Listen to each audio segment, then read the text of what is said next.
கிறிஸ்துவுக்குள் அன்பான காலைக்கதிர் நிகழ்ச்சி நேயர்களே, மீண்டும் இந்த நாளிலும் கூட இயேசு இனிதான நாமத்தில் உங்களோடு கூட இணைவதில் மிகுந்த மகிழ்ச்சி. இந்த நாள் உங்களுக்கு இனிய நாளாக இருக்க இயேசுவின் நாமத்தில் வாழ்த்துதல் கூறுகிறேன். இன்னைக்கு நமக்கு வருகிற வாக்குத்தத்தத்தின் செய்தி எங்கேருந்து பார்த்தீங்கன்னு சொன்னால் 1 தீமோத்தேயு 6ஆம் அதிகாரம் 7வது வசனம்.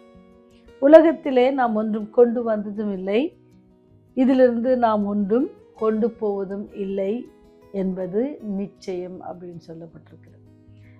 எல்லாருக்குமே தெரியல, நம்ம எல்லாரும் எவ்வளோ வச்சுருந்தாலும் எவ்வளோ காரியங்கள் நம்மகிட்ட இருந்தாலும் நமக்கு ஒன்றும் கொண்டு போக முடியாது. நம்ம இறுதி நாட்களில் நம்ம இதுவும் கொண்டு போக முடியாது. என்னடா இப்படி ஒரு செய்தியா அப்படின்னு யோசிக்காதீங்க.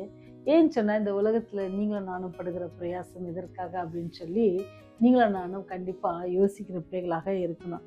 14ஆம் லூயிஸ் என்ற ஒரு மன்னன் பிரான்ஸ் தேசத்தில் இருந்தாங்க. அப்போ அந்த தேசத்தை ஆண்ட பொழுது அவர் என்ன செஞ்சார், தனக்காக ஒரு பிரம்மாண்டமான ஒரு அரண்மனையை கட்டணும்னு நினச்சாரு.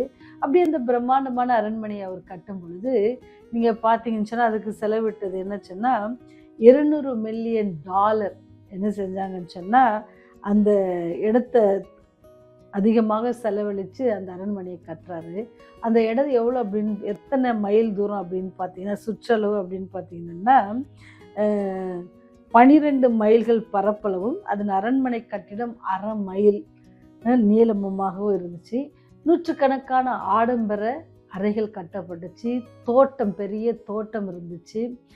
அதில் ஒரு நீரோடு இருந்துச்சு. அந்த மாதிரி பெரிய பிரம்மாண்டமான ஒரு அரண்மனையை கட்டினார். அதை கட்டுவதற்கு ஆயிரக்கணக்கான வேலையாட்கள் என்ன செய்யப்பட்டது இருந்தாங்க.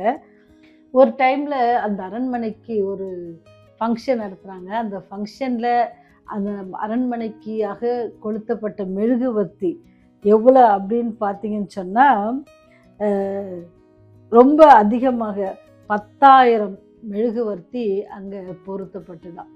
அப்போ அந்த அரண்மனையில் அந்த ராஜா உடுத்துகிற ஆடை எவ்வளோ விலை அப்படின்னு பார்த்தீங்கன்னா $50,000 இருந்துச்சு. இப்போ இவ்வளவு எப்படி சொல்ல, இவ்வளவு பிரம்மாண்டமான ஒரு அரண்மனையில் இவ்வளவு எல்லா வசதிகளோட, எல்லா அழகு இயற்கை காட்சிகளோட அந்த வாழ்ந்த மனுஷருக்கு என்ன செய்யணும் அப்படின்னு சொன்னால், அவர் மரித்த பொழுது என்ன செய்ய முடியாது, அவரால் எதையுமே கொண்டு போக முடியாது.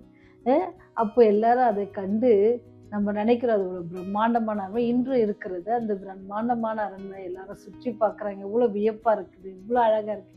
என்னதான் இருந்தாலும் அதை கட்டினவரால் என்ன செய்ய முடியாது, கொண்டு போக முடியாது. இந்த உலகத்தில் நீங்கள்னாலும் அப்படி தான். அதனால தான் மத்தேயு 6:19 வசனங்கள்னு சொல்லுது, பூமியில உங்களுக்கு பொக்கிஷங்களை சேர்க்காதீங்க, சேருங்க, பரலோகத்துக்கு சேருங்க. ஏன்னு சொன்னால் பூமியில் இருக்கிறத கண்ணமிடுவார்கள், திருடுவாங்க. ஆனால் பரலோகத்தில் அப்படி இல்லை. அது உங்களுக்கு என்னது பிளஸ்ஸிங்காக இருக்கும். அது உங்களுடைய பொக்கிஷம், அங்கே யாரும் திருட போகிறதில்ல அப்படின்னு சொல்லுவாங்க. என்ன அப்படின்னு சொன்னால், நம்முடைய நற்கிரியைகள், நம்முடைய நற்காரியங்கள் நம்மகிட்ட எவ்வளோ இருக்குது, நம்ம எவ்வளோ பிரம்மாண்டமாக வாழ்கிறோம்ல, நம்ம எப்படி வாழ்கிறோம், எத்தனை பேருக்கு உதவி செய்கிறோம், எத்தனை பேருக்கு நம்ம பிரயோஜனம் உள்ளவர்களாக இருக்கிறோம் அப்படின்றது தான். ஏன்னு சொன்னால், நம்ம எதையுமே கொண்டு போக போகிறது நம்முடைய நற்காரியங்கள் நம்மை பின்தொடரும் அப்படின்னு சொல்லி வேதாகம் சொல்லுகிறது. அதனால் நீங்களும் நானும் நமக்கு கொடுத்துருக்கிற வாழ்நாட்களில் நாம் இதை உணர்ந்தவர்களாக, நம்ம ஒன்றும் கொண்டு வந்ததில் ஒன்றும் கொண்டு போக போகிறதில்ல அப்படியே உணர்ந்தவர்களாக, நாமே தாழ்மை கோலம் எடுத்தார்ல ஆண்டவர், மரண பரிந்தவனை தாழ்த்தி அவர் என்ன செஞ்சார், உலகத்தில் இருந்துக்குள்ள நீங்களும் நானும் அவரை பின்பற்றவர்கள் நாம தாழ்த்தி நாம் என்ன செய்யணுமா, ஒருவரை ஒருவர் நேசித்து ஒருவருக்கு என்ன உதவி செய்கிற காரியங்களை நம்ம என்ன செய்யணுமா, ஒற்றுமையாக இருந்து மேன்மை பாராட்ட கடவுள் அப்படின்னு சொல்லி பவுல் அப்போஸ்தலன் நமக்கு ஆலோசனை தருகிறார். எவ்வளோ பிரம்மாண்டமான ஆடை உடுத்திருந்தாலும் போகும்பொழுது அதை நம்மளால் என்ன செய்ய முடியாது, உடுத்தி கொண்டு போக முடியாது. அதனால் நாம் ஒவ்வொரு நாளும் நம்ம தேவனுக்கு நன்றி சொன்ன பிள்ளைகளாக, தேவன் நமக்கு பாராட்டின கிருபையை உணர்ந்தவர்களாக, நாம் அநேகருக்கு பிரயோஜனம் உள்ளவர்களாக இருக்க தேவன் உங்களை நம்மையும் என்னையும் ஆசீர்வதிப்பாராக. அதனால் நமக்கு இன்னைக்கு வருகிற பாடம் என்ன அப்படின்னு சொன்னால், உங்களுடைய பொக்கிஷங்கள் எங்கே சேருங்க, பரலோகத்துக்கு சேருங்க. உங்களுடைய எண்ணங்கள் எப்பொழுது எங்கே நோக்கி இருக்கணுமா, பரலோகத்தை நோக்கி இருக்கணும். பரலோகத்தின் பொக்கிஷம் என்ன அப்படின்னு சொன்னால், அன்பு, சந்தோஷம், சமாதானம், நீடிய பொறுமை, சாந்தம், தயவு, நற்குணம், இச்சையடக்கம், இப்படிப்பட்டவைகளுக்கு நாம் இணைந்திருப்போம் அப்படின்னு சொன்னால் நம்முடைய பொக்கிஷம் அங்கே ஆட்டோமேட்டிக்காக நல்ல இடத்துல சேரும். நம்ம எவ்வளோ குணாதிசயங்களோடு இருப்போம் அப்படின்னு சொன்னால் நம்ம ஆண்டவருடைய நாமத்திற்கு மகிமையாக ஜீவிப்போம். சாத்தானை எதிர்த்து நிற்க அதுவே நமக்கு போதுமான பலனாக இருக்கும். தேவன் நம்மோடு கூட இருந்து ஒவ்வொரு நாளும் நம்மை பாதுகாக்க வல்லவராக இருக்கிறார். அதனால் நம்ம உலகத்தில் என்னத்தை தான் சேர்த்தாலும் இதையும் கொண்டு போகிறதில்ல. அதனால் ஆவிக்குரிய வாழ்க்கையில் உங்களை நீங்கள் என்ன செய்யுங்க, பரலோகத்தில் பொக்கிஷத்தை சேருங்க. அப்படி நீங்கள் சேர்ப்பீங்கன்னு சொன்னால் அது உங்களுக்கு என்ன செய்யுமா, திருப்பி ரிவார்டு ஆண்டவர் கொடுப்பாங்க. நீங்கள் ஆண்டவர்கிட்ட இருந்து பெற்றுக்கொள்ளலாம். பயம் இல்லாமல் உங்கள் பொக்கிஷங்களை பரலோகத்தில் சேருங்க. ஆயத்தமாக இருக்கீங்களா சேர்க்கறதுக்கு? இன்றைக்கி உங்கள் அக்கௌண்ட்டை ஓப்பன் பண்ணுங்கள். உங்கள் பொக்கிஷத்தில் நீங்கள் எவ்வளோ நாளாக லாக்கரில் வச்சுக்கிடலாம். சரிங்களா? இப்படிப்பட்ட ஒரு ஸ்லாக்கியத்தை ஆண்டவர் இன்னொரு நாளைக்கு கூட கூட்டி கொடுத்துருக்காங்க. இதில் நீங்கள் உங்களுடைய பொக்கிஷங்களை எங்கே சேர்க்கணுன்றதை நீங்களே முடிவெடுப்பதற்கு அல்லது நான் முடிவெடுப்பதற்கு தேவன் கிருபை செய்வாராக. ஜெபம் செய்வோமா?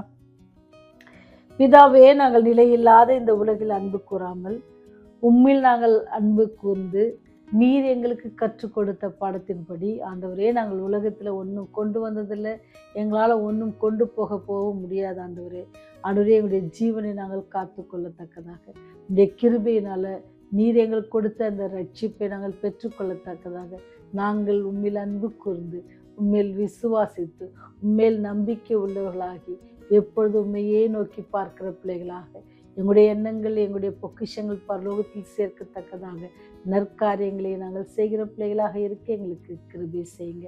அதற்கான ஞானத்தையும் புத்தியையும் அறிவையும் எங்களுக்கு தாங்க தகப்பனே.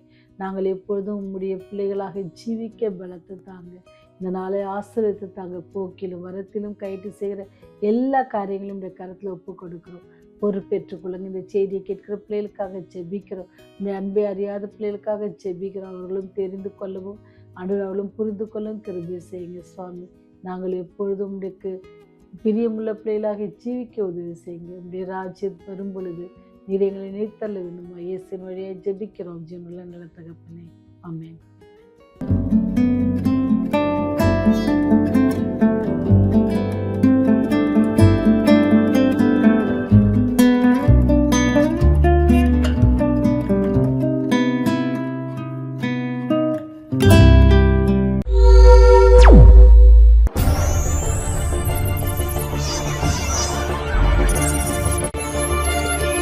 நீங்கள் பார்த்துக் கொண்டிருப்பது உங்கள் ரிவைவல் டிவி.